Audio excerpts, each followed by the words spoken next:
Hello and welcome to the 50th edition of the Sports Resort. I am your host, Gannon and Toby. Want to welcome you guys. This is your home for all things sports. Have a great episode in store for you guys today as we are getting ready to preview the upcoming NFL season as it is just 4 days away. Cannot wait for this season to get underway. A lot of anticipation after what went down last year with Tampa Bay bringing it home in their own backyard. Cannot wait for things to get started yet again. I'm with my main man, Toby, here, as us two are going to take over the show this week, and I am so excited. College football is back. Baseball's heating up. Lots to get to this week. Before we get started, do you have anything for our viewers as we hone in on episode number 50? Football season in full effect. You could tell right away because our friend Connor's already depressed by football season. Our friend Montae's overreacting. I spent an entire Saturday upstairs in my TV room. That's how you know it's back, baby. Oh, yeah. Catch the fever. Oh, yes. I had about every screen possible on after I got off work once the college football games got started. I had to just get caught up on all the action, so I am in full effect. I am ready to go. And, I'm so excited college football is here.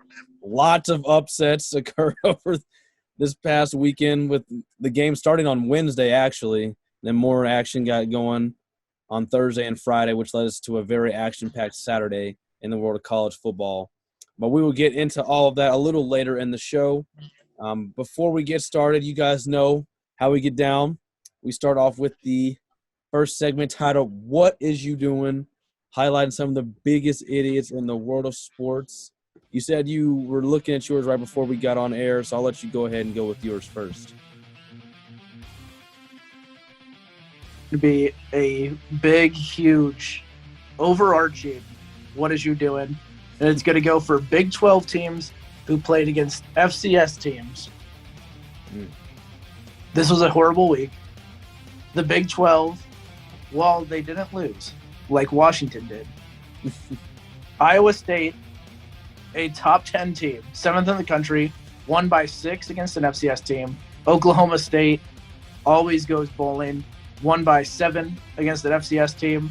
And a Big 12 team are Kansas Jayhawks. Not out. Okay, not all of ours.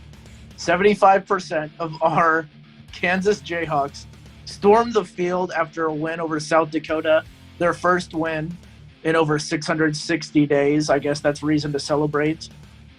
A come-from-behind win on a touchdown pass with a minute left to beat the mighty Yotes of South Dakota. Phenomenal win for KU. For KU, that actually is kind of a good win for KU. What are you scheduling next? Bishop Sycamore? Perhaps, if that's what gets them a second win. But for those other Big 12 teams, it was pretty sad. It was very sad. That doesn't even, go out to Oklahoma, who almost lost to Tulane. That doesn't go to Baylor, who only beat Texas State by about 9 points. Yeah. I mean, there were some great showings in the Big 12, and then there was the majority of the Big 12. So, Big 12, I worry, we get it. You're disbanding. You're breaking up. Don't let the last few years be down. I mean, just hanging on. That's the Big 12's motto this year, just hanging on. Yeah. We'll see for how long. Oklahoma and Texas still aren't out of the gate just yet, but there is talk they could end up paying that fine, the $80 million or whatever it is, and just go early to the SEC. So the Big 12 better get whatever little protection they can left, because I think there are a few little bright spots yesterday was K-State and Texas. That was about it. Other than that, the whole conference was a wash. But I'm going to stick actually in the world of college football for my What Is You Doing? Now, this does not go to a Big 12 team. This goes over to the ACC.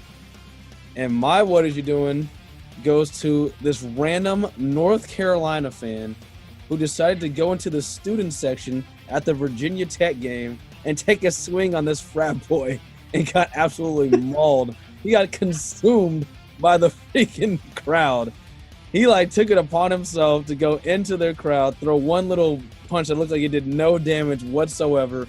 A total dad, by the way. I don't know how old this guy was, but definitely up there in age. Not super old, but up there in age. He just swing at this kid. It looks like he's no older than 20. He barely even injures him, and then the whole crowd just grabs him and throws him to the ground and starts beating on him. How many times are these fans gonna realize you have to have the high ground? It's all the fans that keep swinging up that get absolutely destroyed, except for that one guy at the Pittsburgh Steelers preseason game. He was the one guy who was at the lower level who won. Come on, guys. I love that we have fans back, but what is we doing? We can't be getting in fights already to begin the season. And we definitely can't have parents or older people fighting with frat boys in the student sections.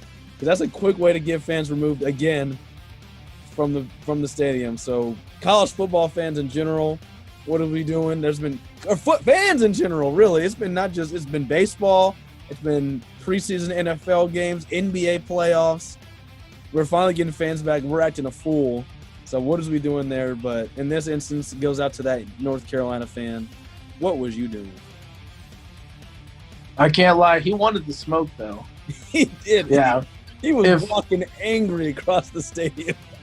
If the North Carolina players wanted it as bad as him, maybe a top 10 team doesn't lose. I don't know. That guy. Instead, he went down just like the team did. Highly unfortunate. Just overmatched. Yeah, easily. So, yeah, fans, stop getting into fights, please. I don't want them to ban any of us. I'm going to a game in a couple months. I don't need fans banned from NFL stadiums, please. So let's not do that. But we will get into some more college football in just a moment. But we do have some NFL news to attend to first.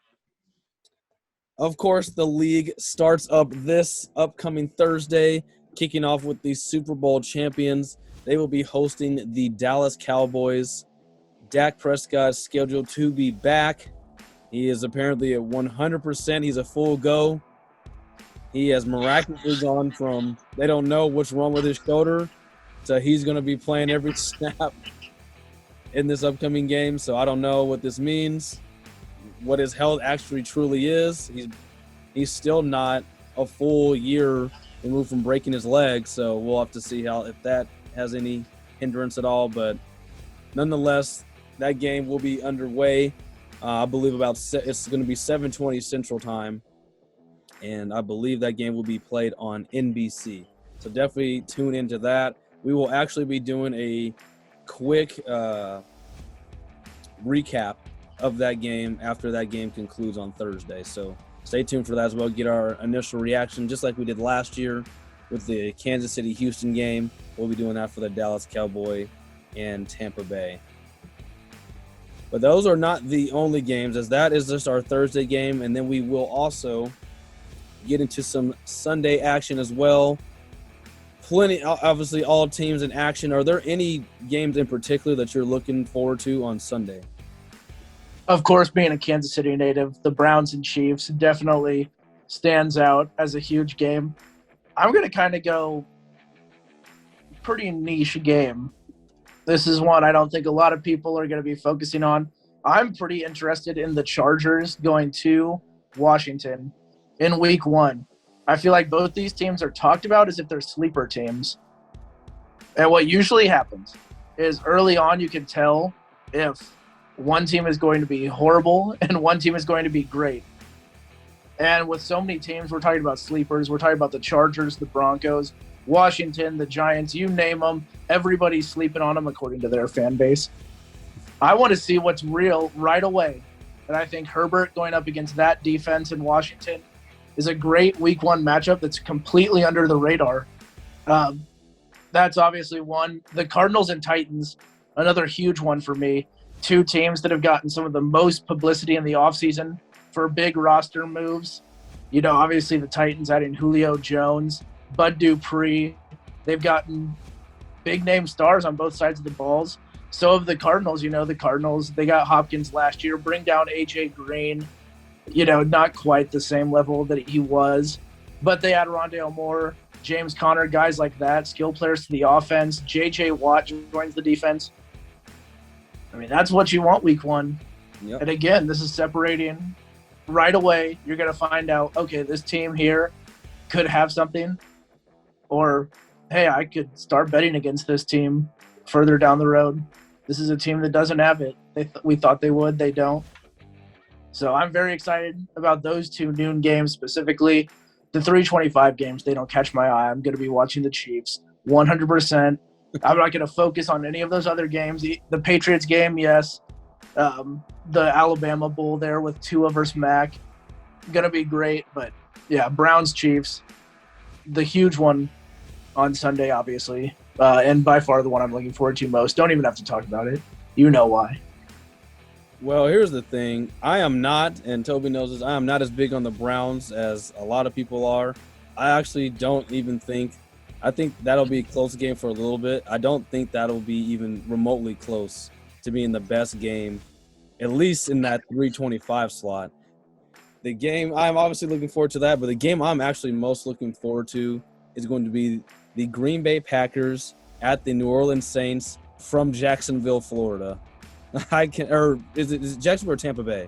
I think it's Jacksonville. Yeah, from Jacksonville, Florida. I am so intrigued for one because the Saints are actually not getting a true home game, so that's going to be interesting to see what kind of fan participation plays in that game, for one. Two, we get to see the new look New Orleans Saints with Jameis Winston at the helm. I want to see how him and Sean Payton are going to work together. No Michael Thomas for the first 6 weeks of the season.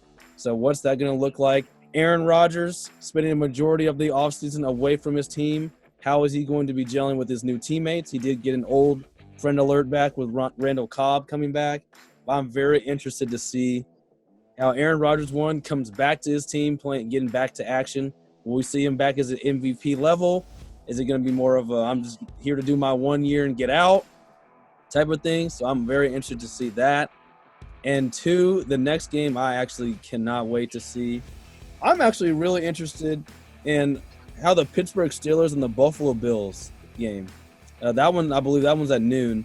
But I want to see what the Steelers are going to do because I have a sneaky suspicion, and we'll get to some predictions here in a second. But I'm not too high on the Steelers right now. I want to see them at their healthiest before there's any injuries. They're an older team, per se. So I want to see them at their healthiest. Get the Bills fresh out of the gate, no surprises, nothing like that. Just straight up see them play the team that was in the AFC Championship game. So I really want to see, and I also want to see how Josh Allen responds after having a big year. Was it just, he caught on for 1 year and then all of a sudden he's letting it get to his head, or is he going to continue to put season after season after season together and be a top 10 player that he was voted in by his peers? Yeah, and if you remember last year when the Steelers were the hottest thing out of the gate, the team to beat, this is when they play their best ball this first week. So, yeah, very exciting game there. The Monday night, the two primetime games, pretty excited about those games. That's the opening of new stadiums for fans, I believe is how they're doing that. The opening up of SoFi to fans for that Rams-Bears Sunday night game, with Andy Dalton, the quarterback for the Bears, unfortunately for a lot of people watching. The Monday night game, the Ravens, the Raiders opening up Allegiant Stadium to fans for the first time for the Raiders, not the first time for football, but the first time for the Raiders is going to be that Monday night. It's going to be rocking. Yeah. I don't see the Raiders winning, but it will be rocking on Monday night in Vegas. Dude, the Raiders are a wild card, and they always seem to be a wild card in those primetime games. Remember some years ago when they beat the Chiefs on was that Thursday night football or it might have been Monday night? It was one of the two. It came down to the wire, dude. They're a sleeper pick. And then last year when they beat the Saints, the Raiders, something about the Raiders in primetime. So I would not be entirely surprised if they came out and got a victory, especially in week one where anything can happen. Yeah, this is a huge week 1 for the AFC North right away. Yeah. Pretty good litmus test for all the top teams. And, of course, the Bengals play the Vikings in the nobody cares noon game. But it's funny. I think that well, I'll say this. At best, I think the AFC North goes 1-3. Ooh, at best. There's a bold prediction off rip. I think at best they go 1-3. I don't see the Browns winning in any way, shape, or form. I think the Ravens are my bet to get the 1, and then I'm taking the Vikings or the Bengals week 1. Yep, 1-3 sounds about right. I think maybe they can get to 2-2 with, like I said, Pittsburgh sneaking in, but I think the Bills are sound, so we'll see. But those are our little previews for what's to come in week 1. Now, we do want to get to some predictions further on into the year, starting off with our division winners. So we'll start with the AFC first. Who do you see taking the AFC North as we just were talking about them? Well, we're going to be very different on this. We've talked about this leading into the season. I have the Cleveland Browns winning the AFC North. I think if you go top to bottom, I like the Browns roster more than anybody else's. They've got stars on both sides. The big question mark for me, and it's kind of being answered slowly but surely, is quarterback play. We know the Ravens will probably have the best in the division. But if Baker Mayfield just stays the course, lets the offense do what they do, I think the Browns are going to end up winning it. I think they actually have a better defense this year than the Ravens will have. I think the Steelers have a far worse offense than the Browns will have. I've got the Cleveland Browns winning the AFC North. I have the Ravens. I believe that they're still the team to beat. I think the Steelers were very lucky in their 11-0 start last year, and we saw how it ended with them just barely hanging on. But I've not bought into this Browns hype just yet. As good as they were last year, they still were a team that finished third, not second, not first, but third in their own division. They did beat the Steelers in the playoffs, but they still, for me, have some work to do. And I do like some of the additions that they added on into the – wow, he just missed that field goal. Sorry, I'm watching the overtime Florida State-Notre Dame game. But I like some of the additions they added this offseason. I still, for me, just not enough. I do think this recent blow to J.K. Dobbins definitely hurts the Ravens, though. I think that further hurts their strength, which they're running. Both those two teams' running game is phenomenal, some of the best in football. And I think that did further hurt what the Ravens are trying to do. So we'll have to see how they go about replacing him or their strategy with Gus Edwards or however they want to do that. But I still, for me right now, I have to believe it to see it. I see the Ravens still taking it for now. To the AFC East, who do you think's taking it home there? This one's pretty straightforward for me. I've got the Bills. I think the Bills are pretty stacked at all positions. I like their quarterback more than everybody else's in the division. Yeah, it's pretty clear for me. I think the Bills are the best team, and I do have them winning the division, despite what I believe is the Patriots and Dolphins both improving. Yeah, I was actually just about to say, I think their entire division improved. I think the Jets they got the quarterback of the future. I like some of their offseason additions. There was nowhere to go but up. Yeah, you can't really get worse than that. They sucked at winning or sucked at losing. They had to just lose one more game. They would have got a generational talent. Either way, I think the Patriots, they get some players back. They definitely added some more offensive talent. And then they have their quarterback of the future. So I think the Patriots got better. I think the Dolphins got better. But you know what? The team that won their division last year, the Buffalo Bills, I think they got even better. And they got really, really good. So I'll really like some of their new additions. So I'm all for it. I think the Bills kind of run away with this one in the end. And then over to the AFC South. Who do you think takes it down below? I'm a little bit bummed. I thought this was going to be actually a pretty fun race when the season first started. But the Colts camp has been one of the most tumultuous that I can remember in a long time. I don't believe that they're going to be ready. I had questions going in about the quarterback anyhow, and as much as I like a lot of the other roster, love Darius Leonard, love Quentin Nelson, there's too much going on. It's got to be the Titans. Those other two teams are complete afterthoughts, and I am very excited for the Jags. They got Trevor Lawrence, but it's miles to go for the Jaguars. I mean, this was not going to be a short climb. Getting Trevor Lawrence doesn't guarantee you Clemson-like success. So I'm going to go with the Titans to win the division this year. I think they've got a foundation. They know who they are. They added pieces. And when you know who you are and then you add even more talent, it's easy to win. And I think the Titans will win this division fairly easily. Yeah, I think you said the right word, culture. I think they've built a winning culture here ever since they brought in Mike Vrabel. Remember, the Titans fired Mike Mularkey after going 9-7 and winning a playoff game in Kansas City. They fired him and brought in Mike Vrabel because I believe they knew what kind of culture he was going to bring. This team has been no worse than 9-7 since Vrabel's taken over, and they've been to the playoffs 2 straight years, winning the division last year. I see them doing the exact same thing. I think they're going to ride as far as Derrick Henry can take them. And then on top of that, I do think the defense got a tad bit better. Still some questions in the secondary, but I think the defense got a little bit better, which you really couldn't have gotten worse. And I think their offense somehow got better despite putting up the 3rd most points per game last year. I think their offense got even better. So, yeah, I think Tennessee runs away with this one. And then that leaves us with the AFC West. I don't know if we'll have too many notes on this one. Who do you think's taking it in the West? The Chiefs. The Chiefs are the best team. The Chiefs will win the division.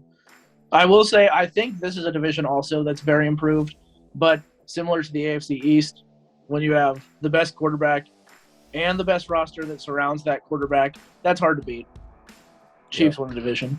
Yep, I think that the AFC West, as Notre Dame just won, I think the AFC West has a chance to get a second team in there, something that they have not had, when I say in there, into the playoffs, something they have not had a chance to do in a while. It's been a minute since the Broncos won the Super Bowl. I haven't seen them have not even nearly the same success. The Chargers, that's been a joke for a while. And the Raiders can never seem to get out of their own way.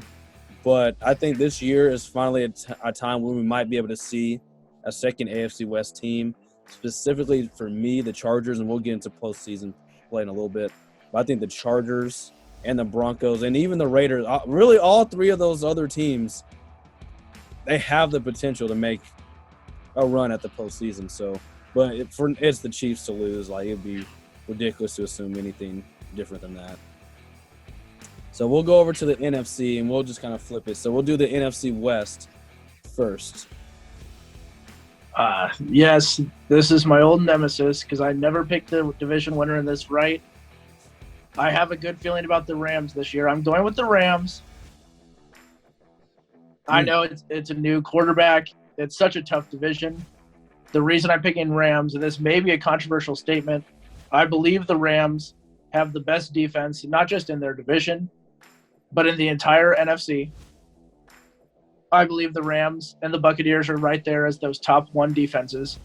And on the strength, essentially, of the best defensive tackle and cornerback in the game, their defense is going to be able to hold off other teams enough in their division that they win this one.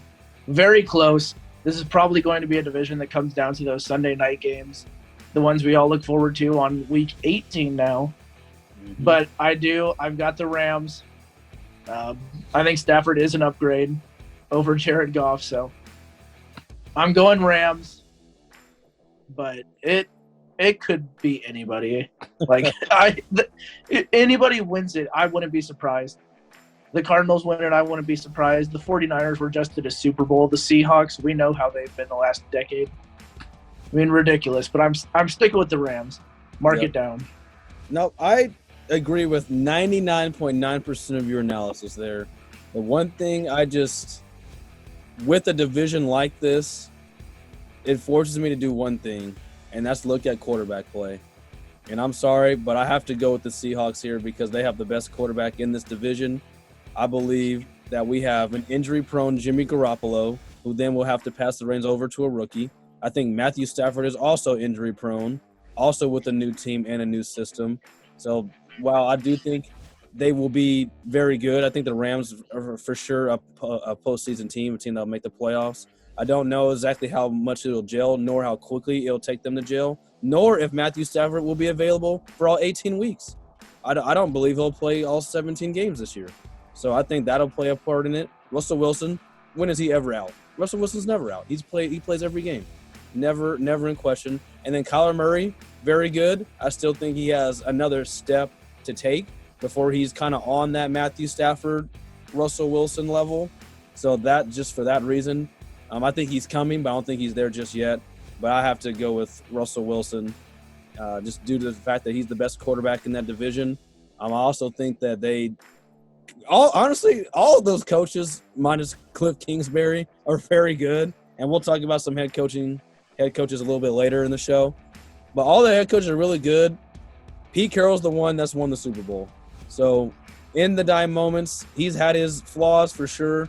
But in the dying moments, I think when it comes down to winning the division, I'll align with the quarterback and coach that's done it before. So that'll be the NFC West. What about the NFC North? Oh, this is Packers. Man, all the Packers, they posted the Last Dance stuff. And I know, tumultuous offseason. You had Aaron Rodgers. Is he going to come back to your team? Is he not? The entire summer of Milwaukee hinged on Giannis and Rodgers. And Giannis delivered. Rodgers is going to deliver. The Packers win the division. Again, pretty easily. The race for second is very interesting between the Bears and the Vikings. But that's the most interest you're going to get from this division. I think outside of that top team, one of the weaker in football. So I think it'll be Packers. They'll have it wrapped up probably week 16-ish. We'll know that they won. This might be a hot take, and forgive me for me saying this, but I believe this. I think there is a greater chance that the Chiefs don't win the AFC West than the Packers do winning the AFC North, or the NFC North, excuse me. I think the Packers have that good of a chance. Like, it's just not even – like, something awful would have to happen.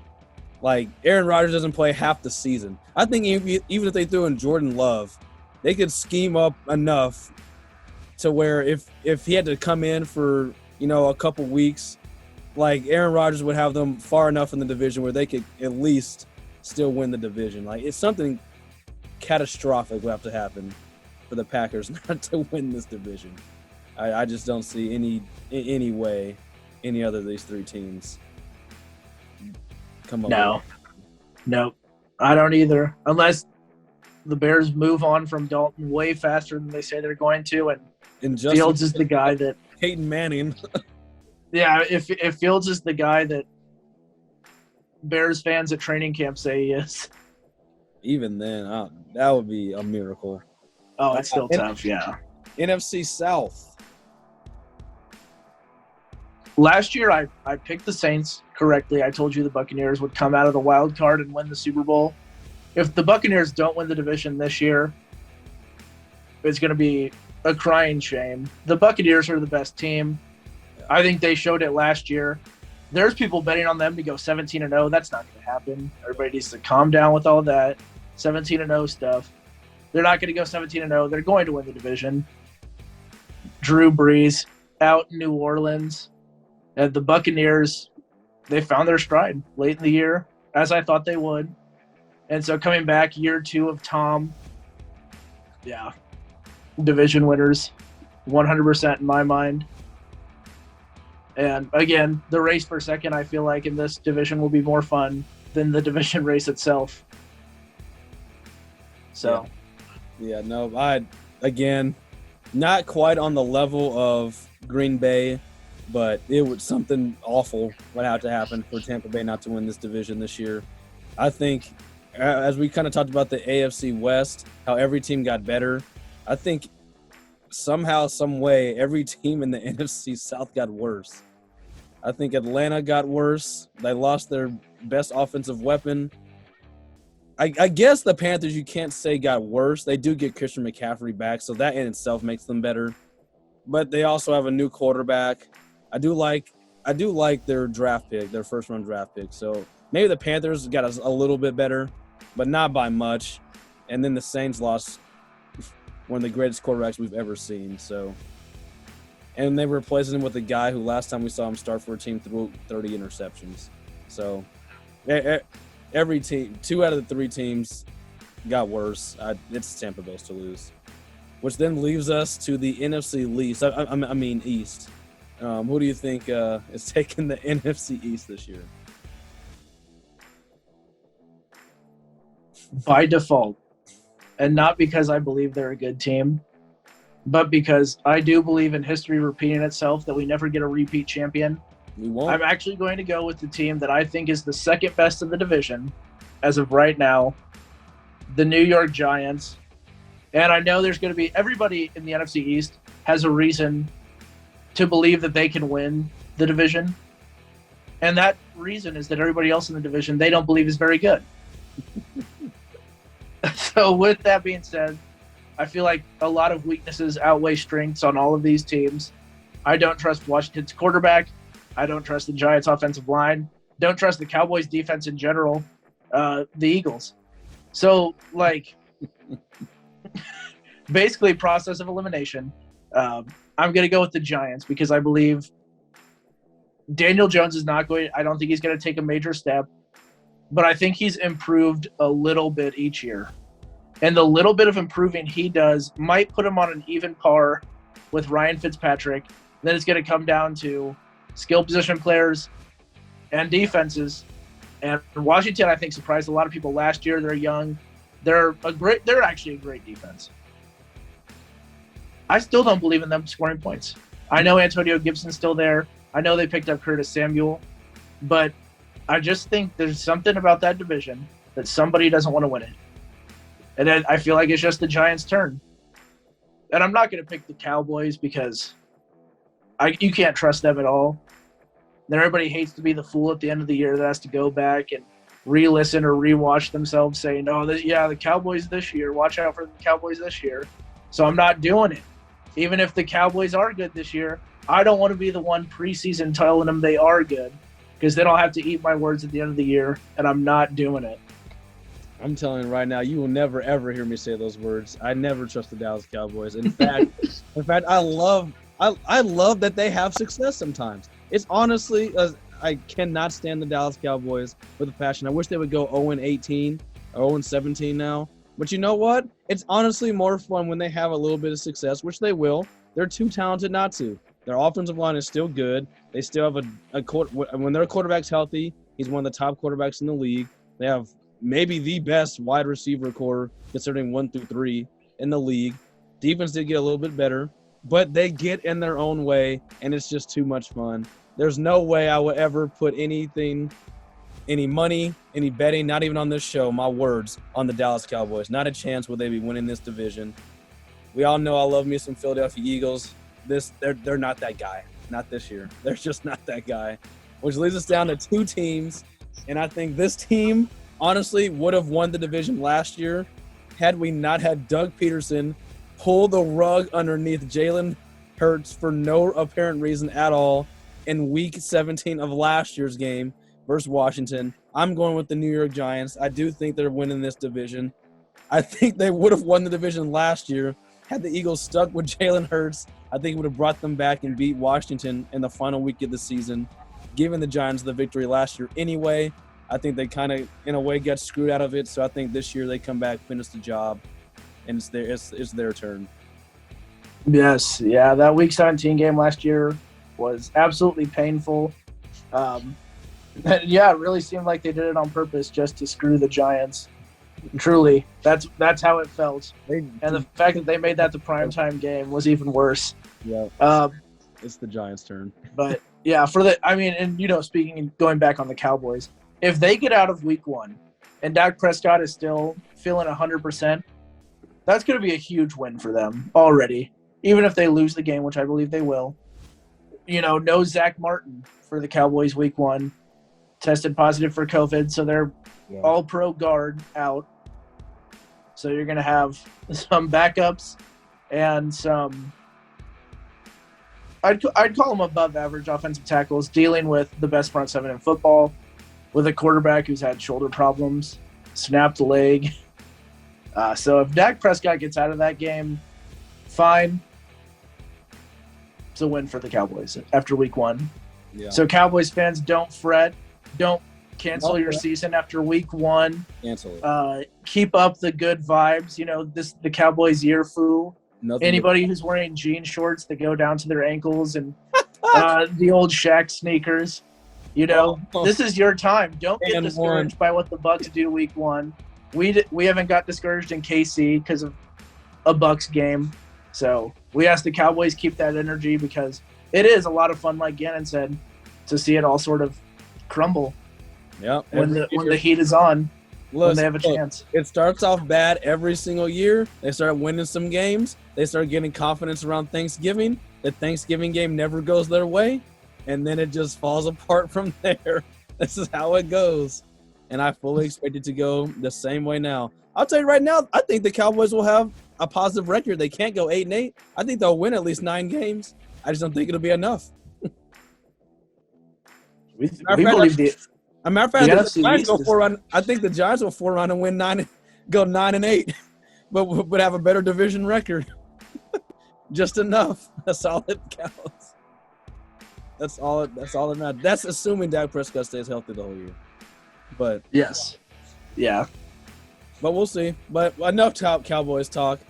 Now to teams, we're going to talk about a matchup that teams actually have a chance at, something the Cowboys do not, and that is our Super Bowl matchup preview. Last year, I had the Chiefs and Seattle Seahawks. I explained last year why I did not believe the Saints and or the Packers would get there, because they choked, and just in great fashion they did. I didn't know to what extent the Tampa Bay Buccaneers would be. They ended up being very, very good. I still am along those lines. I do not trust virtually any team in the NFC besides the Tampa Bay Buccaneers.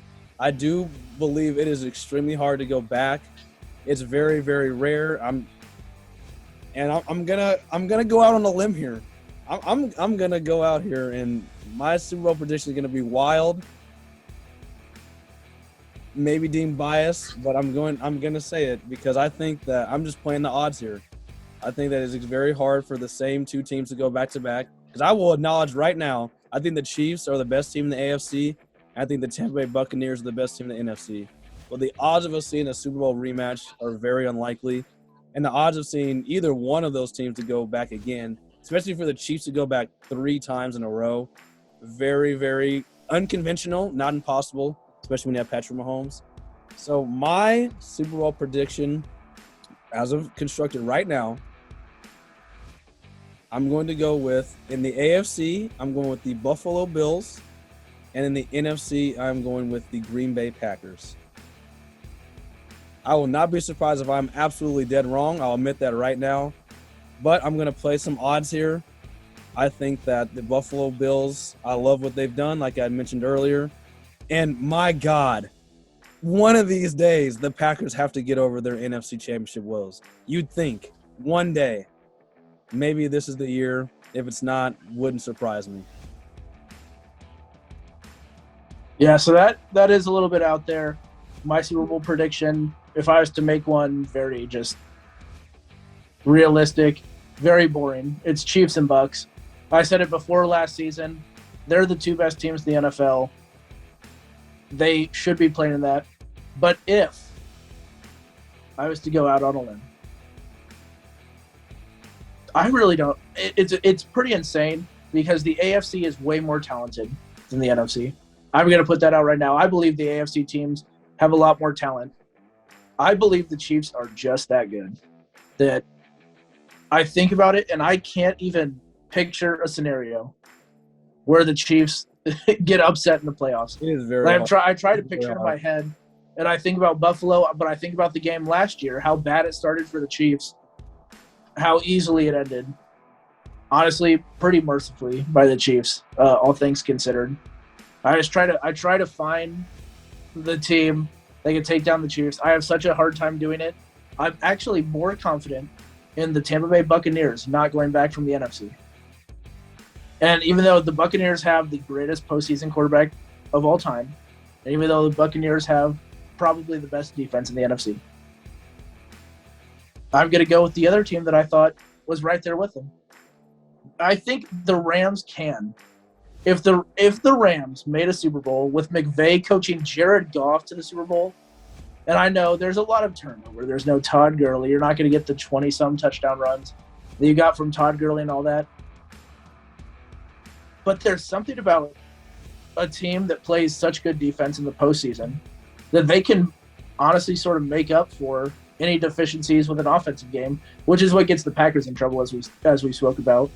You know, Aaron Rodgers really, in that loss last year, didn't play a horrible game, but plays made by the Buccaneers defense can mask turnovers that the Buccaneers had in that game, and plays that the Packers couldn't make on defense at the end of games to stop the Buccaneers from running clock out eventually is what lost them games. The Rams are going to be hard to move the ball on. They're going to allow the least amount of yards in the NFL, I believe. They're going to be hard to move the ball on, and come postseason football, that's a team that could get it done. And I'm very interested, too. We've never really seen Stafford in the big moments outside of, I think, 2 playoff games in Detroit. One game where he was cheated with the Cowboys. Yeah, one game where they probably should have beat the Cowboys. And then I can't even remember the other game. You figure the Lions have played so few playoff games I would remember, but I don't. I'm sorry about that. But, yeah, and it's very interesting. He's sort of the wild card, but if Stafford is the guy that we've thought he was, and was just in a situation like Detroit, when he gets a shot now, I wouldn't be surprised. If it's not going to be the Buccaneers, I'd go Rams. So there's sort of my NFC 1B. If you want me to go AFC 1B, it's boring. It's the Bills. With the Titans as a sleeper, of course. Yep. I think the Titans are a definite sleeper, too. I think similarly constructed to the Bills, with a better running game, worse defense, but a similar construction of team. So those would be the teams that I would look for. But in the end, prediction-wise, I'm sorry, Chiefs and Buccaneers. Yeah, I mean, I hate to do it to you guys. It is like I don't want to do that. I'm already acknowledging like that's what it should be. That's what it probably will be. But yeah.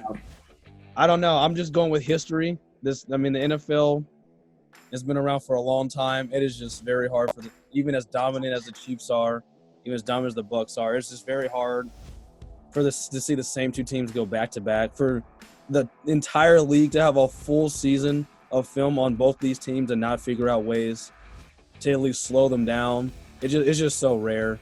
So I just want to go a little unconventional here, but we'll see. I'm just going out there. Now, if we get... And like you said, I think it's the Chiefs for sure have like a much greater chance of going back actually than I think the Tampa Bay Buccaneers, just because the NFC can be so ridiculous. We can just see greatness from Rodgers. Before Breeze retired, we could just see a magical run by the Saints. There were those random years where the Cardinals were amazing. We had that one Cam year with the Panthers. You just never know. Someone emerges. Maybe that's Arizona this year. Maybe Kyler Murray takes that next step and just the Cardinals go off. I mean, you just never know. Tampa, I mean, what if Jimmy Garoppolo stays healthy the whole year? The 49ers were just in the Super Bowl. So you just never know. The NFC is just such a wild card. That's why I don't pick Tampa Bay. The Chiefs, That's just me being on the contrary because I fully believe that they'll be back for a third Super Bowl. And yeah, I mean, you do have to think about that, though. The last time that we saw teams go back-to-back were the Seattle Seahawks with Pete Carroll, and it was elite defense and them doing enough on offense. You know, obviously they had the pieces there, but yeah, that was the last time. In the AFC, what you've had is you pretty much went through the Patriots dynasty. Manning joins the Broncos. Brady Manning Roethlisberger. Yeah, Brady Manning, Roethlisberger, now Mahomes. Unfortunately for you AFC teams, you just keep running into complete steamrollers. Quite frankly, It's unfortunate. Brady might have taken it over to the NFC with him, but the Chiefs. have the best Super Bowl odds for a reason. They are the best team in the league. They would be my champions if I had to pick right now. I know everybody who's not from Kansas City, oh, it's the hometown bias. Shut up. Yeah, I mean, shut up. Look, If you didn't pick the Chiefs, I'm doing my best here not to be that. Yeah, much. He's trying not to be biased. It's just come on now. Yeah. Team's legit. Yeah, something catastrophic would have to happen for that not to be the Super Bowl rematch. And this year it will be held in Los Angeles in SoFi Stadium. So that would be another. What a story that would be if the Rams did first year in their brand new stadium. Find a way. Well, I guess they did play there last year, but first time with fans. That would be something else. Chargers Rams Super Bowl. No, that's something that we don't want to see. But we'll shift gears, and we will be back with some more NFL talk a little bit later. But some things that we did finally get to see was college football. Switching gears over to the collegiate side now. As what a week of college football. So much really went down. Hard to really kind of narrow all down in a vacuum. We'll kind of just stick with some of the top-tier teams that were in action this week. Starting off on Thursday with Ohio State. They were in a barn burner with Minnesota. They found themselves down at halftime. They were down 14-10. And what an explosive second half that they had, scoring 21 points in the third, 14 in the fourth to win that football game 45-31. Minnesota did what they could, but there was just no way that they were going to be able to keep up with the explosive offense of Ohio State. The defense made plays when they had to. And the Buckeyes, showing why, as of now, they're the class of the Big Ten for right now. There was just no way. I'm getting into some Friday action. As we mentioned earlier, North Carolina taking the fall to Virginia Tech, losing that one 10-17. Sam Howell, originally projected the number one quarterback to go in this upcoming draft, had a very poor showing in his first game. We'll see if that hurts his draft stock at all. I don't know what that was about, but Mac Brown got to rally the troops for that. We got to see the number one team in the land start off, Alabama, to their chance to run it back to defend their national title after winning last year. Yeah, a whole lot of new faces, a whole lot of same results as they beat top 15 opponent, the Miami Hurricanes, 44-13. Bryce Young, is he a sophomore now? I believe a true sophomore. Yes, sophomore. Red shirt. Okay, he is a sophomore. True sophomore quarterback Bryce Young. Just threw for the most yards and touchdowns in the Alabama quarterback debut. They just grow them on trees down there. It's ridiculous. Oklahoma had everything they could handle from Tulane after that game was rescheduled. Originally supposed to be played in Tulane, moved to Norman. And boy, did they need it, apparently, because Oklahoma just barely hanging on as they won 40-35.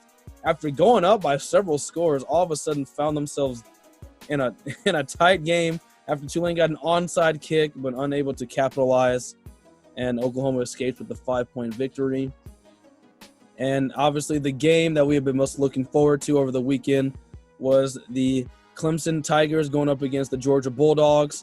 This game was a neutral site being played in Charlotte, North Carolina, with the Bulldogs coming out on top, winning a very defensive-minded, you could say, game.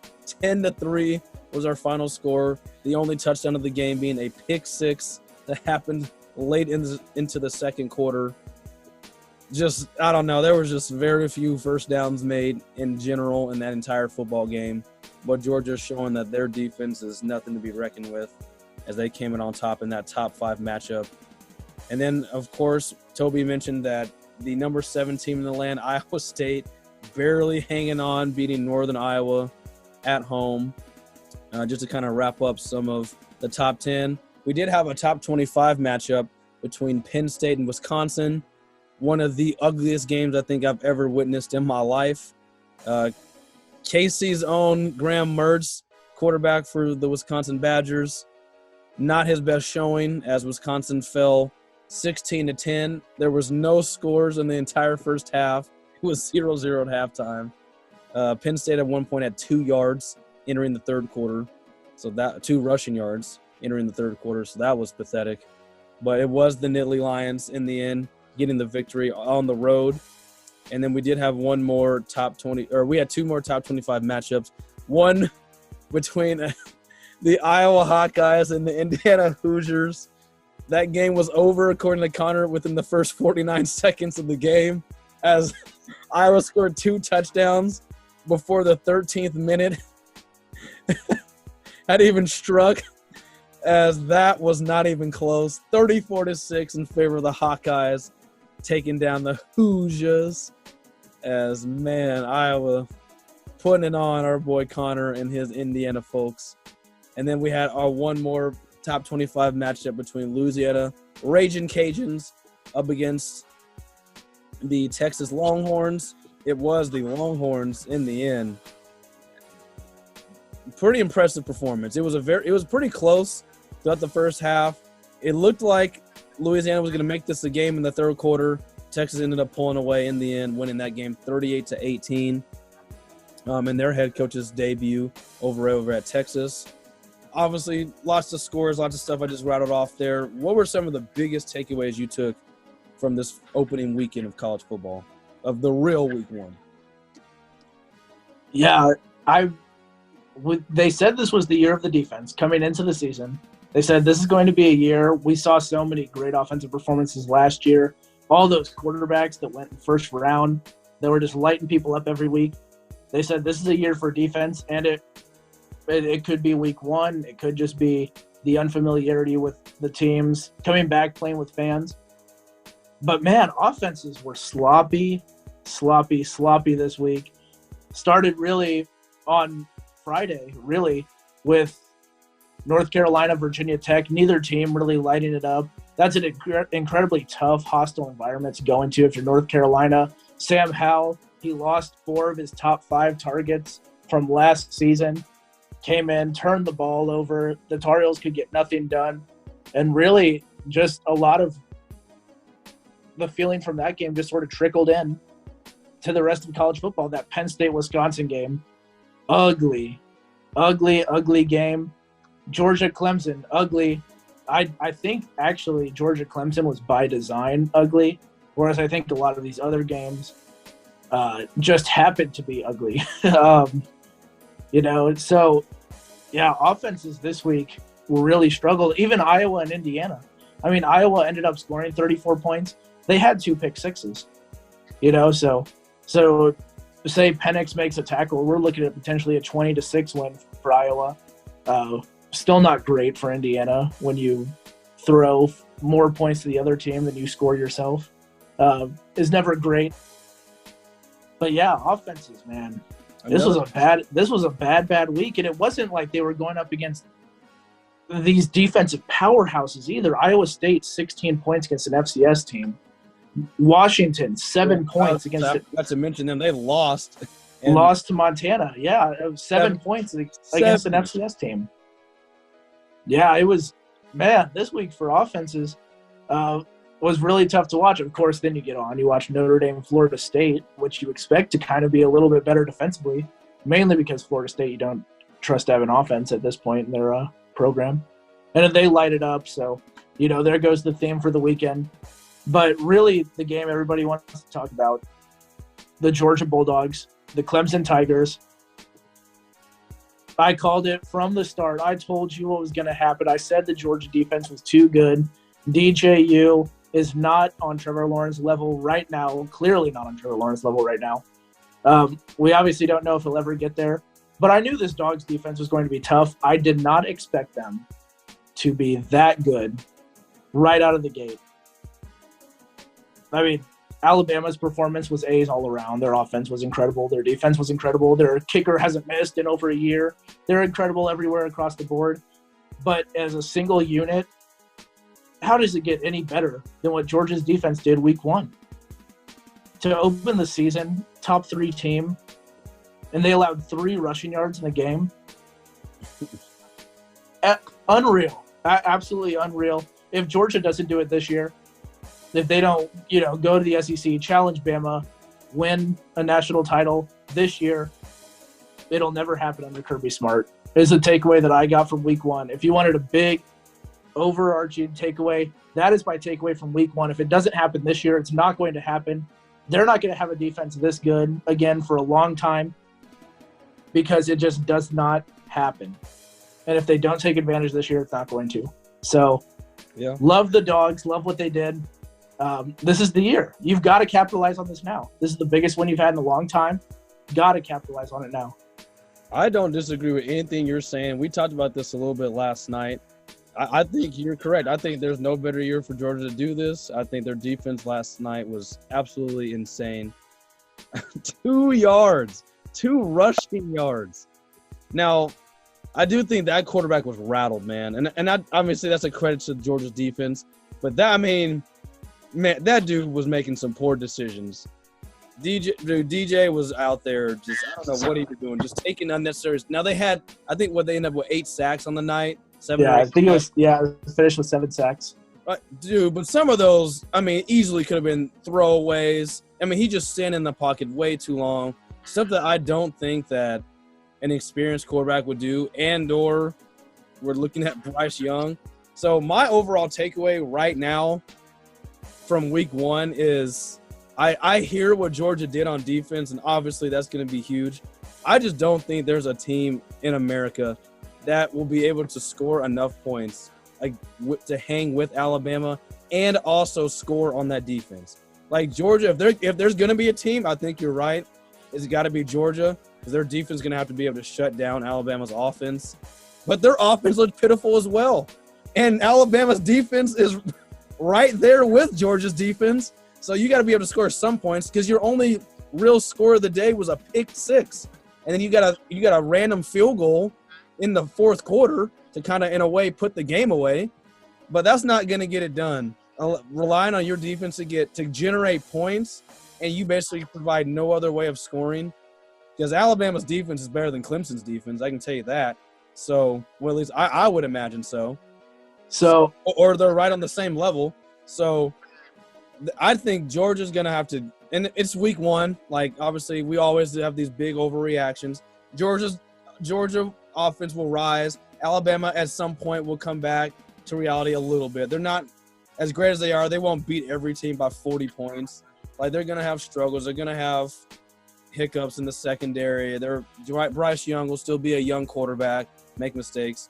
But as of right now, overall scope on week one, no one's offense is good enough to hang with Alabama. Yeah, like I said, Alabama, if you were to grade every unit, they're A's across the board. The defense was stout. De'Aaron King is an experienced quarterback in Miami. They neutralized him entirely. I know he's coming off the ACL injury. And that offensive line for Miami, not great. But the defense, incredible. The offense picked up seemingly right where they left off. Special teams, perfect. Yeah, Alabama is so tough. I think something to keep in mind with Georgia is that Georgia was playing without Pickens. They don't know if he'll be back this year. He tore his ACL early in spring. He's still working his way back. That's the number one guy. JT Daniels, I don't know. They played it so conservative yesterday. Clemson, they sat guys deep. So Georgia took everything underneath. Clemson rallied up, made the tackles.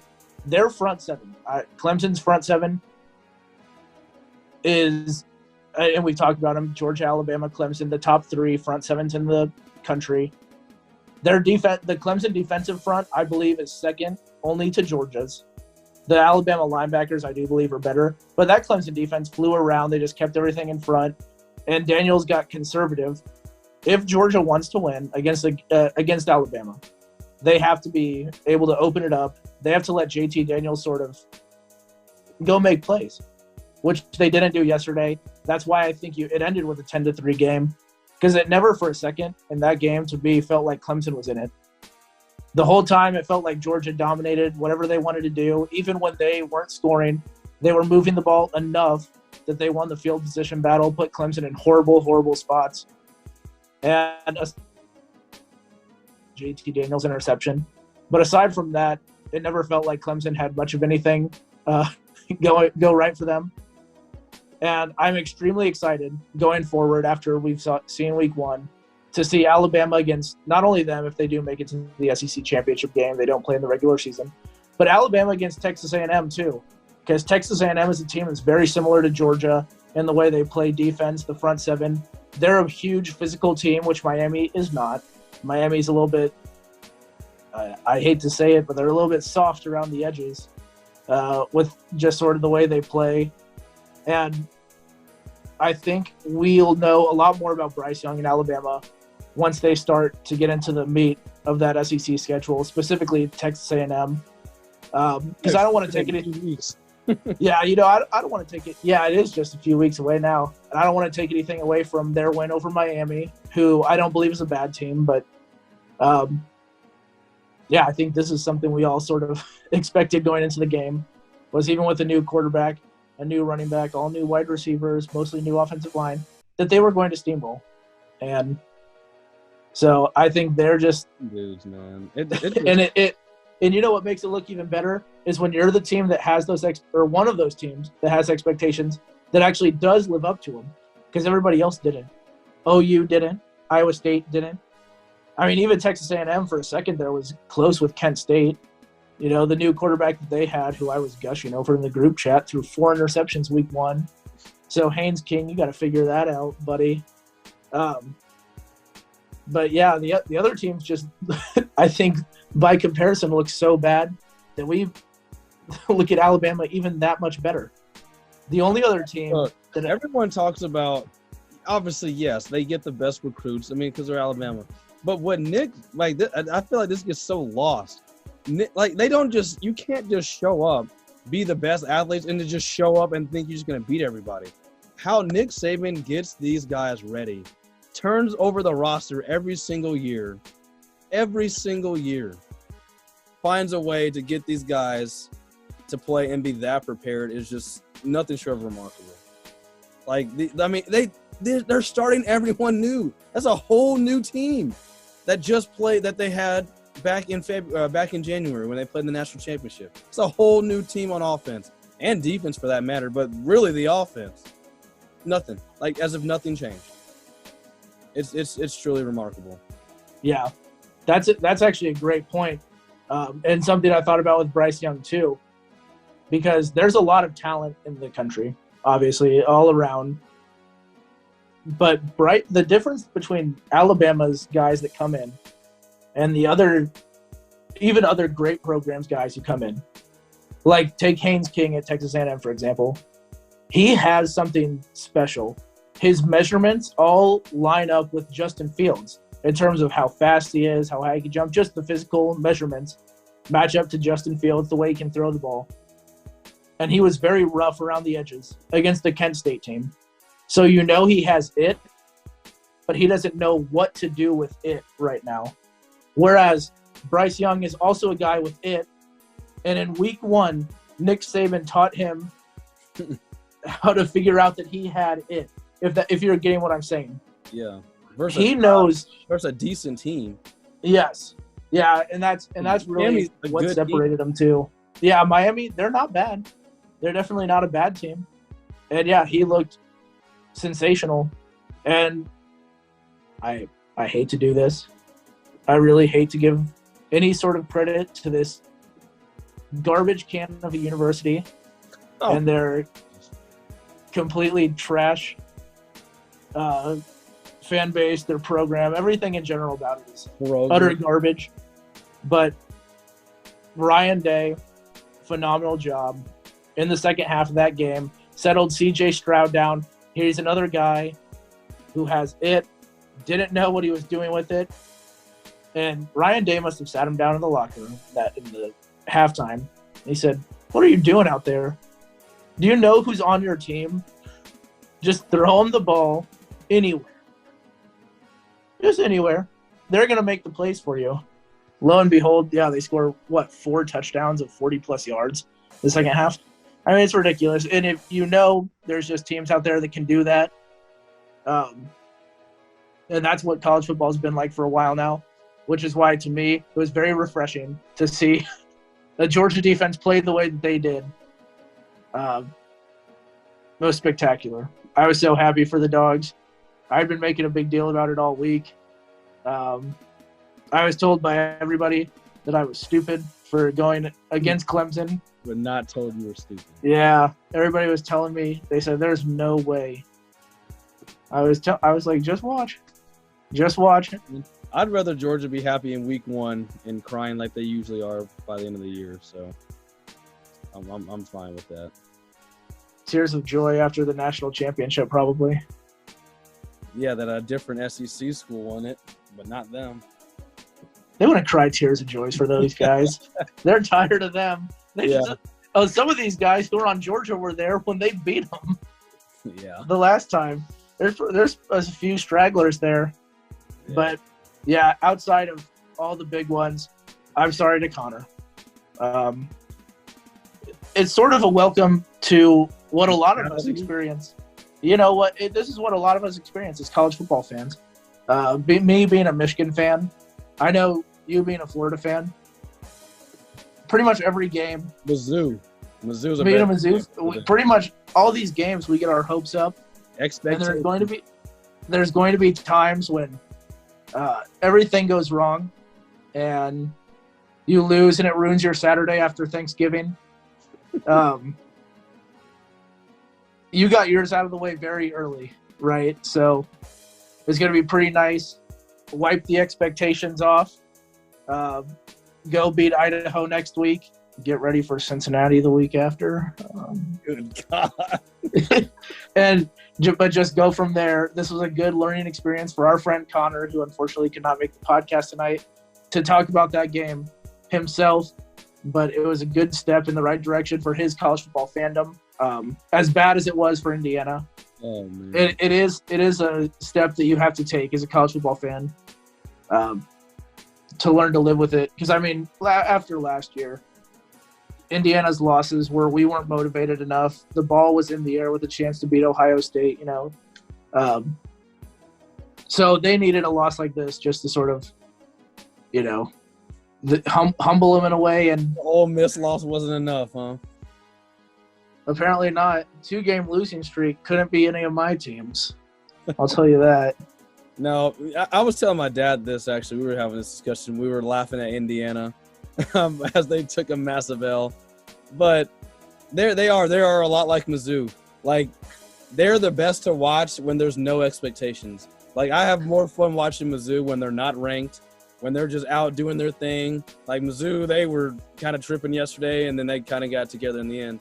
But they're so much more fun to watch when they're sneaking in there at 3-1, maybe 4-1 or 5-2, borderline being ranked. It's so much more fun watching those teams because, like, if they lose, just kind of like, you know, it's whatever. It's another Saturday.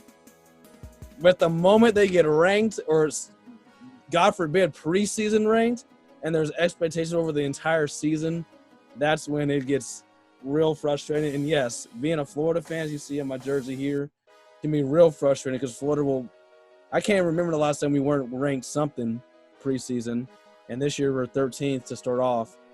After all these teams that fell in front of us, we'll probably be a top 10 team going into this next week, and then we play Alabama in 2 weeks, and we'll probably be very humbled by then. But it's just like, all right, we can do something here, and then all of a sudden you fall back down to earth, and it's just, oh, God, here we are again. So, yeah, for Connor, he got it out week 1. We probably won't be hearing anything else about Indiana football for a while. And, yeah, thank you, Iowa. Yeah, that was pretty insane. Because Iowa was, if you wanted to go by grade the units, Iowa was probably the second best or second most impressive team outside of Alabama this week. That was unreal. I did not expect the game to go like that, even a little bit. I can't believe they beat them like that. But, yeah, I mean, good humbling moment for Indiana fans. I'm very worried. Just a little disclaimer. Michigan came into the season unranked. We were horrible last year. And I was excited for week 1, not, you know, overly anxious for the game. I was excited. We mauled Western Michigan, who has a really good quarterback. Their offensive line are all 30-year-olds, so it's insane. You know, so beat a experienced, fairly good MAC team by 33 points. the team that we were playing in primetime next week lost to an FCS opponent. They're going to fall out of the rankings. We might move into the rankings. All of a sudden, all the pressure's on us again. What is this? There we go. Gonna make me nervous for this game too. Man, we should win this game though. If we don't win this game, I'm gonna be so pissed.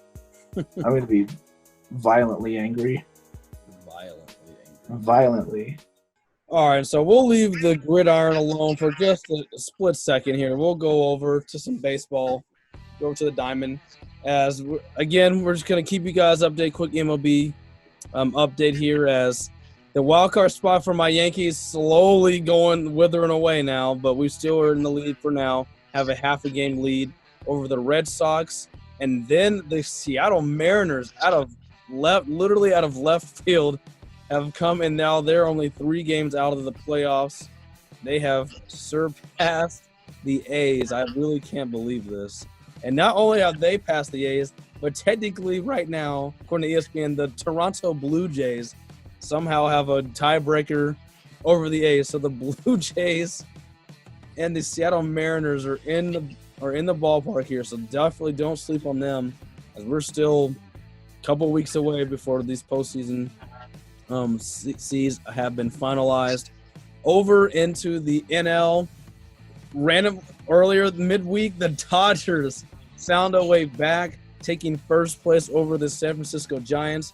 They just had their own series where the Giants actually, right before we got on this podcast, won the series to reclaim their lead in the NL West, as now they are back up with just 1 game over the Dodgers. So definitely a back and forth there. Staying in that same division, the Padres are now back into the wild card spot after they originally had lost it. But they are just a half a game ahead of the Cincinnati Reds, with the Philadelphia Phillies right behind them, followed by Connor's Cardinals. So they are quickly in some deep trouble if they don't watch out. They better be careful. But they are at least back into the playoff, but they had fallen all the way out, allowing the Cincinnati Reds to have the spot. I still can't believe that. Oh, you'd better believe it. This is weird playoff years. You know, the Mariners haven't made the playoffs since the Ken Griffey Jr. days. They're in there. They're hanging around right now. And you're sort of torn as a baseball fan, because it's the Yankees and Red Sox right now. If it ended just like this, Yankees and Red Sox 1 game to go to the playoffs is kind of just what you want to see as a fan. But also, who doesn't love the underdog Mariners?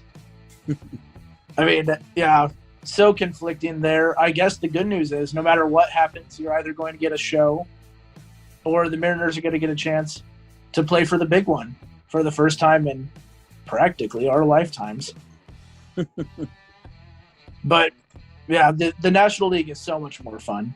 And I've got to talk about what happened to Connor's boys. We just got done ripping on Indiana. The St. Louis Cardinals had it worse today. 9th inning. They were up 5-1, 98% chance to win. They allowed a run, sure. 5-2. What's the worst that can happen? But a walk-off grand slam by Daniel Vogelback, proving why the Brewers run the Central and why the Cardinals fester in the middle of the Central Division, sitting outside, looking in on the playoff picture right now, despite having the 2 best corners in baseball, as we were told. And the other race that really excites me, the National League East. This has been the weirdest division in all of baseball. The Mets were running away with it at the start. The Phillies catch up extremely quickly. As soon as they catch up, they lose it almost instantaneously to the Braves, who were at 500 for almost the entire year, go on this big, long winning streak. And now I think everything is sort of fallen into place. And you've got the Phillies 2 games back, the Mets only 3.5 back in third right now, the Braves still clinging to that lead. but a division that could come down to the very end of the year, and a division that's even more fun considering how far behind the first and second place teams they are. They're essentially playing for the division or you're out. Very cool stuff in the National League East. They said it was going to be the best division in baseball this year. They lied, but it is the most competitive, and we love to see it. We love to see these close races, give each game a little bit more meaning, feeling like the 60-game season last year as we get closer to the home stretch. But and the Mets have a very important series coming up against the Yankees. That's gonna be insane. Yeah, that's a week away. Yep, they're gonna do. I know they're doing a big memorial for it. It's going to be on September 11th. With the two Subway Series teams going at it, especially in the midst of what's going on in New York right now with all the flooding and everything. The fans of whoever loses that game are going to be probably the maddest people in America, I dare to say. Whoever loses that series, yeah, there's going to be hell to pay in the streets. That's going to be Friday, Saturday, and Sunday. You know what's so funny? So the Yankees they play at Citi Field. I'm just looking at ESPN right now. It's like tickets like $74, $75 for those two games. Then the Yankees play the New York Mets on September 12th. It says tickets actually as low as $25. That's actually pretty cheap. I'm sure those will go up as it gets closer to the game. The Yankees play the very next day at home against the Minnesota Twins. It says tickets low as $5. $5 to watch the Yankees and the Minnesota Twins.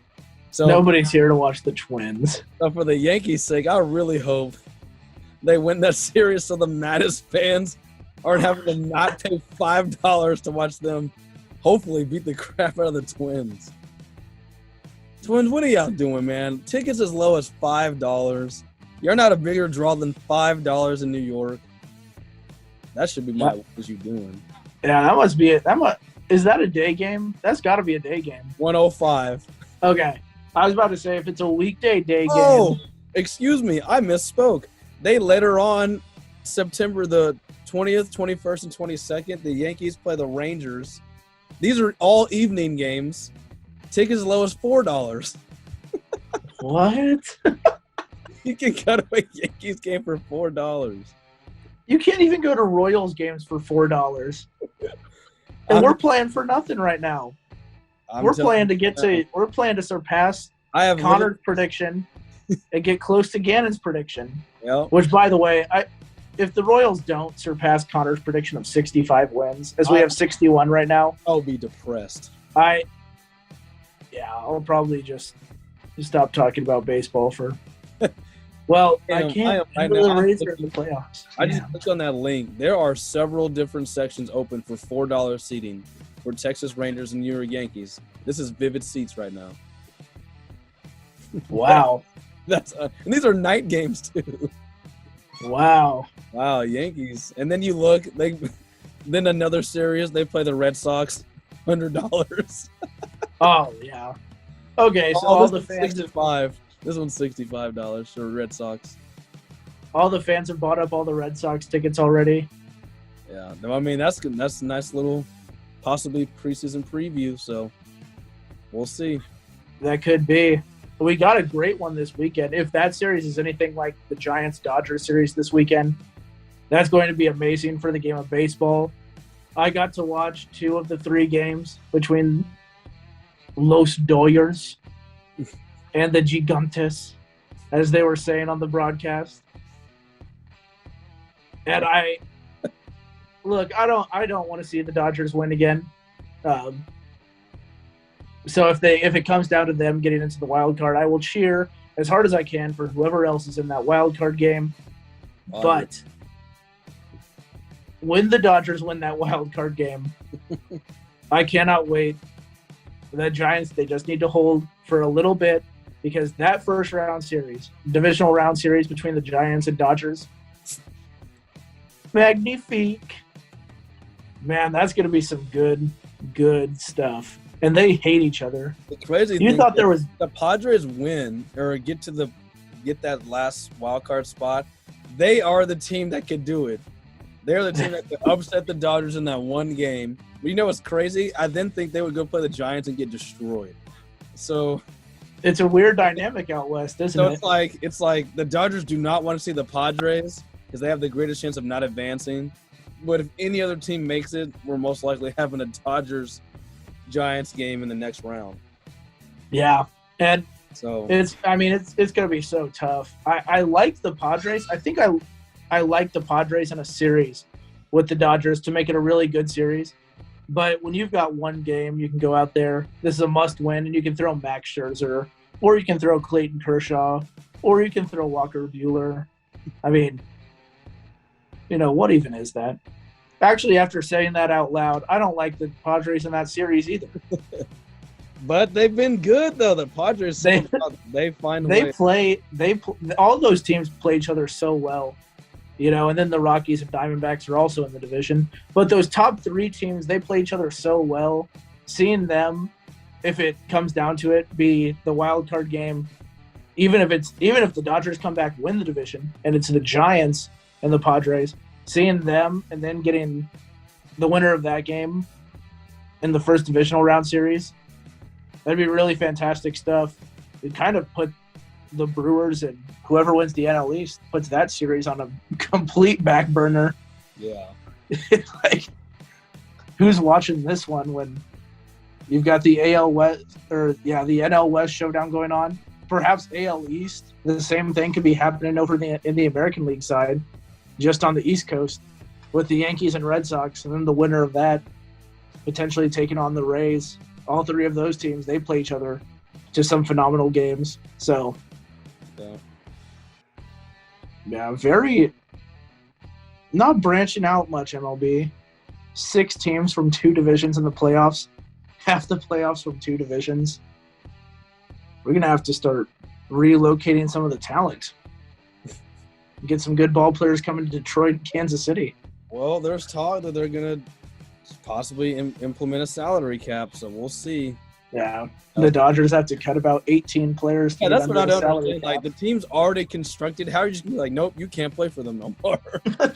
Yeah, that's going to be the interesting dynamic. I can see them like, all right, yeah, moving forward, this is the salary cap. But, like, if you already have guaranteed contracts, how are you going to, like, nope. Mike Trout, nope, you're not playing for them no more. Salary cap. Like, bro, I'm already your $400 million guaranteed contract. It's just ripped. It's like, bro, it's just gonna be Mike Trout and Shohei Ohtani for the Angels. Ohtani will pitch to Trout, who will be catcher. If the ball goes to the outfield, Ohtani will get it. If it stays in the infield, he'll cover first. Trout will have to beat the ground ball out there. That would be ridiculous.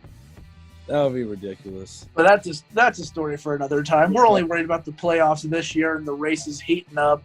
I know the other 3 guys in this group probably very, very nervous about their teams. Yeah, man. And all the games coming up, but no bueno. I'm sitting pretty good knowing that the Royals will get past Connor's prediction, and knowing that the Rays essentially would have to completely tank to miss the playoffs at this point.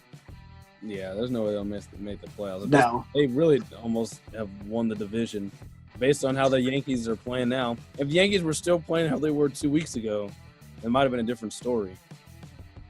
But they can't pretty good stuff right now. I don't know. They're just not generating enough offense. We have literally given up the least amount of points the entire season in the whole league. But offense, which you would think our offense would be amazing, but I don't know with this team. We'll have to see what they do moving forward. But we do want to get into a few other sports before we wrap this up, as we do want to talk about the Jake Paul fight that went down last Sunday. You guys caught the tail end of it, or the tail end of our show last week with me going off. I thought Woodley had it. Looked like he was going to knock him out. He hesitated, let him recover, and Jake Paul went on to win the fight by split decision. A lot of people wanted it to be unanimous. but it was split decision in favor of Jake Paul winning that fight. Woodley immediately requested a rematch, and Jake Paul said that he would take the rematch if Woodley would get a tattoo of Jake Paul on his body, which Woodley accepted. So we will see if that actually happens. And then later on, Jake Paul announced that he's retiring from boxing. I believe it's a joke, but I don't know. I'd actually never furthered up into that story, but he did. Yeah, he said he unretired a few days later, I believe. Oh, okay, he didn't. Said he unretired. I don't know. I don't know, but yeah, that for the world of combat sports, I had to throw that in there real quick. Yeah, very unfortunate news that we had to cover because it's very unfortunate that you guys. It's unfortunate that you people out there care about this enough that we have to talk about it. That's how I'm putting it. For other sports that we don't get to cover quite as often, the PGA Tour Championship won by Patrick Cantlay. Pretty obscure out there golfer. Would have been good to throw down some money on him this weekend. Had I known, world number 1, Jon Rahm, finished second in the tournament. So huge congrats to Patrick Cantlay. Probably a huge jumpstart for the rest of his career. Likely to become a household name in all families with dads making over $6K. Oh, 6 figures, my fault. $6K. Oh, my gosh. That's every household. Over 6 figures, that is. Let me correct myself. And then another high society sport, the U.S. Open tennis tournament taking place in New York right now. A bunch of drama. Just it's more drama than tennis at this point. Naomi Osaka pretty much retiring for the moment from tennis after defeat. They played the interview on the stuff. I just don't know about her sometimes. Yeah, I think some of the mental health issues that she said she's been dealing with, I believe, are a little bit more severe than she had been letting on. I feel like this is a boiling point from the Olympic disappointment to now being upset in another major tournament as the 3 seed. So, we hope that she is okay. She gave it was a kind of a disturbing press conference. I watched it on SVP's show on SportsCenter. But she was defeated by an 18-year-old Leylah Fernandez who actually pulled off another upset of a former world number 1 today to reach the quarterfinals. So huge congrats to her competitor, perhaps a young star in the making in the world of tennis, Leylah Fernandez. On the men's side, more drama. This came out of nowhere. Stefanos Tsitsipas, and this could have been my "What is you doing?" was much maligned by former tennis great Andy Murray for the usage of bathroom breaks that slowed the tempo and he said altered the pace of play in the game enough that's why Tsitsipas won. Now, he did say, he clarified, he said, I don't know if that would have changed the match, but it definitely had an impact. So similar to Lamar on Monday night, Tsitsipas using the restroom sort of saved him in a way. And it happened again. This time lost the match again to an 18-year-old as the 3 seed. Tsitsipas, there was no talk about his tennis. It was all about, man, you use the bathroom a lot when you play. Like, you must drink a ton of fluids. Like, a ton, because these breaks apparently went on for way too long as well. So that's wild. That's not a story that you expect to come out of the U.S. Open. But it's better than just talking about Novak Djokovic just steamrolling the competition, match after match, event after event. He's back in the round of 16. Surprise, surprise. He's had no trouble with anybody. And the highest-ranked players are all falling around him. Number 3 seeds out, number 5 seeds out. So Djokovic, very, very likely to surpass Federer and Nadal for the most Grand Slam titles of all time with this win at the U.S. Open, if he gets it. But to end the tennis talk, don't be shocked if number 1 goes down.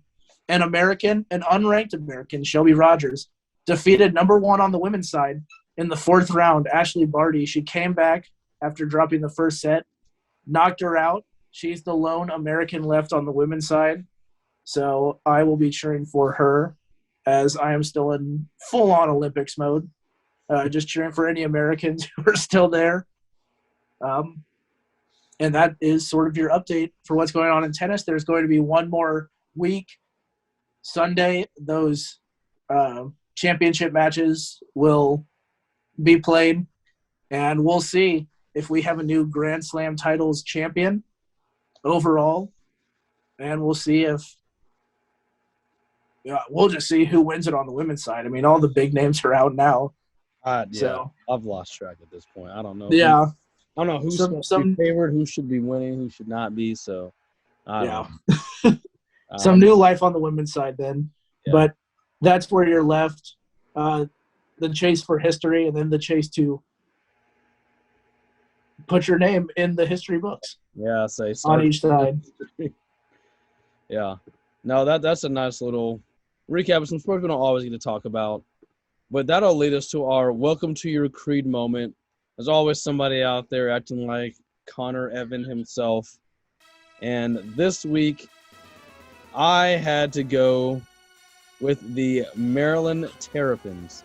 So going back to the awful week that the Big 12 had, a lot of scares. This one's actually to a team that they actually had lose, West Virginia. They lost their football game to the Maryland Terrapins. Now, West Virginia is not the one that gets the creed moment. The creed moment goes to whoever's running the Twitter account for Maryland, as they have lost their minds. So they started off with putting up a thing that said WVU, the initials for West Virginia, crossing out the W with a red slash and putting L above it. So cross out the W. So they're LVU now. They're West Virginia University. West Virginia. And then that's fine. That was actually kind of funny. I messed with that. They took the W. They full on go all out, and I can't even say that laughing. Do a Photoshop of Drake's new album, Certified Lover Boy. They changed the name to Certified Loser Boys and put a West Virginia helmet on all the little emojis that Drake originally had on his on his album. I'm sorry, this is so funny. If you haven't seen it, I'm not even doing it justice by talking about it. Just look it up. It's all over Twitter. They have not taken it down. I can't believe they actually gone on there, called them Certified Loser Boys after winning such a close game. How this is a creed moment is this is exactly where we get into how Connor feels now. You see, any little bit of success by these lesser teams, they start feeling themselves. And then give it one or 2 weeks, and Maryland will be on the receiving side of an L. And they'll get beat a lot worse than they beat West Virginia. Maryland has not won anything. Honestly, I'm going to say in a long time. I can't recall them winning ever. At least not in my lifetime. Okay, there we go. If you're looking at the video, if you're on YouTube, Toby has changed his background to what they posted. Certified Loser Boys. I just can't believe that they went and actually posted that. Like, it's hilarious. Like, you get a clap for me for being funny, but you're Maryland. You guys don't win anything. Like, all right. You guys hardly ever win anything. You should just be happy that you won. Instead, you're out here taking shots at West Virginia, who's not even really a rival to my knowledge in most cases. I know you guys are kind of over there by each other, but you're not in the same conference. You're not really ever playing each other all that often. So there's no real beef there, no history there, to my knowledge at least. But Maryland full on taking a shot. Connor, always the one to when his team gets any little bit of success, puffing his chest out, feeling like the man. Give it 2 weeks, Maryland will be losing by 30 points to some real team. That's a good one. It actually kind of falls in line with mine. Because my creed moment, I'm actually going to give it to 2 people. Number one is going to be a group of people, the Miami defense. If anybody watched the game, there was a moment where it was 27-3 Alabama. Miami forces a fumble. Down 27-3, obviously. They believe they've recovered the fumble. They throw a big old party on the sidelines. You know, the infamous turnover chain. They're feeling themselves. They bring out the turnover chain. Oh, you know, good time. Let the good times roll. We just forced a turnover on Alabama. Their third-string running back just put it on the deck. Instant replay happens. It was a fumble. The defensive back, who's wearing the turnover chain as they're reviewing, did not recover the fumble. Had the ball ripped away from him, from the guy who fumbled, just took the ball away. The refs come back out, you know. Yeah, so it was a fumble, but Alabama recovered the ball, so put that turnover chain away. And I think the moment that I turned that game off and didn't go back to watching it at all was the moment when they put their helmets on, all dejected. They're moping back out onto the field. And I see the equipment manager have to stash that turnover chain back in the big case that it comes with that they have to carry on the field every game. So how was this a green moment? For a brief moment, for a very brief moment, Miami had this joy. It was college football exuberance. It was everything you wanted from a college football Saturday, a Saturday in the fall, just like Conrad last year. That instant replay was the Iowa game. Welcome to reality. This is what happens. Exactly. This is what happens. You know, you're allowed to be excited. It's important for you to be excited to have these, but just know that there is a harsh reality awaiting you out there for Miami that comes in the form of you getting your chain snatched like your Crabtree, just snatched right off your neck. You got to go back out there and get your tails whipped in front of everybody watching at home. For a Creed that's sitting alone in a room in D.C., hands in the head, giving up on the season after 49 seconds. Very unfortunate. And I was like, you know, that's so Creed, but that's for a lot of us. That goes for a lot of us. No way, after watching everything that's gone down today, are we going to get somebody who gets too high and mighty before the big time. And then I see Coach O, video of Coach O, walking into the Rose Bowl. First time UCLA and LSU have ever played. So there's no reason to have beef. There's no reason any of these teams are, you know, aren't very, very fond of each other. You know, they're not even acquaintances at this point. So no beef there. Country. Yeah. The first time they've ever played a football game against each other. And the video that I see before the game is Coach O yelling at this fan. It looks like this fan is yelling from the top of the entranceway, looking down at Coach O. And Coach O says, I'm going to do a pretty bad impression here. He goes, bring your ass on with your little sissy blue shirt. That's pretty good. You know, Coach O, I like the enthusiasm.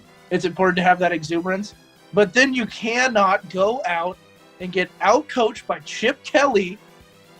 This is an Oregon Chip Kelly. This is UCLA Chip Kelly. Best season at UCLA, 4-8. Chip Kelly gets out-coached. His team gets out-physical by a team in the Pac-12. That doesn't happen to SEC teams. The all-pro cornerback is missing tackles. And then in the locker room at the end of the game, you've done all your talking. And UCLA's doing their little dancey dance. Remember Joe Burrow and them during the national championship? They said, get the gat. UCLA in the locker room celebrating like that after beating them. Magnifique. And UCLA, due for a Creed moment. They're going to lose again. This is another team that's getting a little bit too excited. But at least they beat LSU, right? They did. You got to give it to them. That's you know what Indiana's big win last year was? Not winning against Penn State and the refs calling it away was the big win. So, Creed, you didn't even do what UCLA did and then celebrate with that type of exuberance. So it's important to keep emotions in check. He did not. And it's also important you don't get too low with the lows, too high with the highs in college football season, Creed. This is a good learning experience for you. I hope you listen to this part of the show. Probably not. But just an important lesson, and, staying humble, staying excited, and ultimately, staying just yourself as a fan.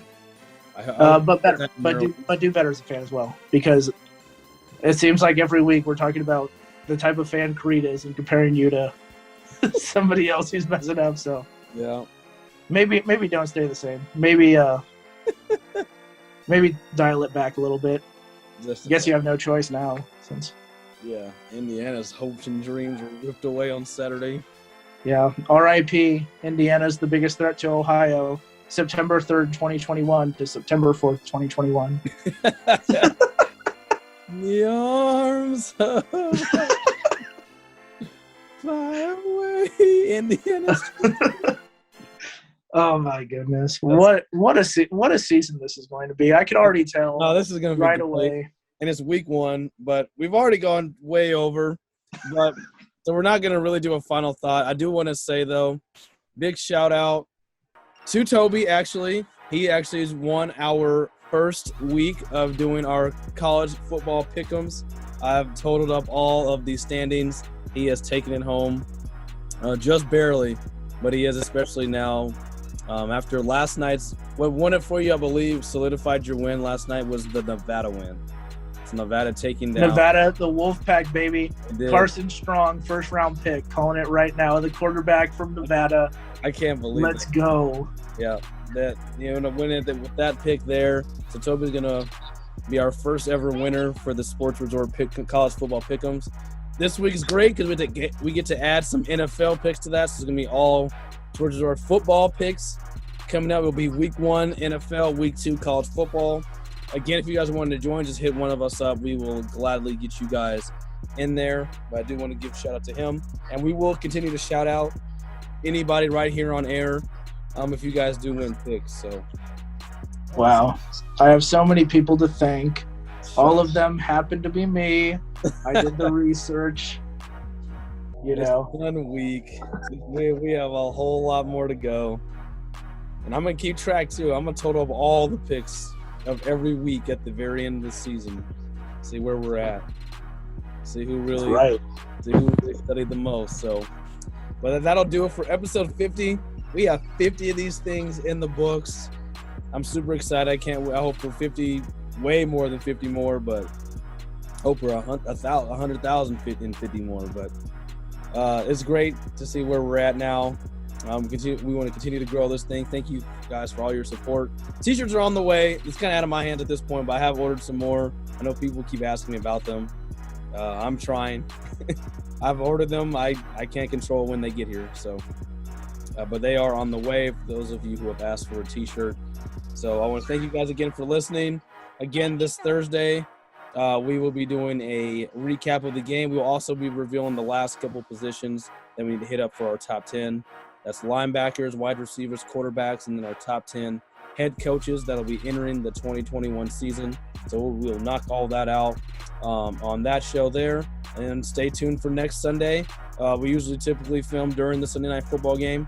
So we'll be doing that, getting you caught up on all the NFL action that happened throughout the day. I want to thank you guys for sticking with this long. You guys have a great week.